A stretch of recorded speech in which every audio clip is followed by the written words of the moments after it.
วันนี้เราจะทำแกงส้มมะรุมกินกันครับอันดับแรกเราก็เปิดตู้เย็นก่อนทำไมต้องมาเปิดตู้เย็นก็เอากุ้งที่แช่แข็งไว้นะครับเพื่อที่จะเอาไปละลายน้ำแข็งออก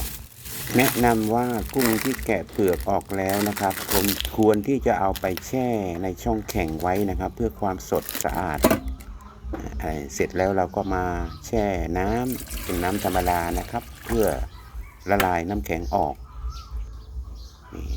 จะดูสวยงามมากทีเดียวเลยครับนะครับโอเคตอนนี้แกงส้มมะรุมเราน้ำก็กำลังเดือดนะครับเราจะเทกุ้งลงไปเลยในขณะที่น้ำยังเดือดพับนะครับเท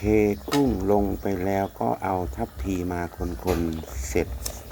เรียบร้อยก็ปิดฝาได้เลยครับปิดแก๊สปิดฝาได้เลยเพราะว่ากุ้งมันสุกง่าย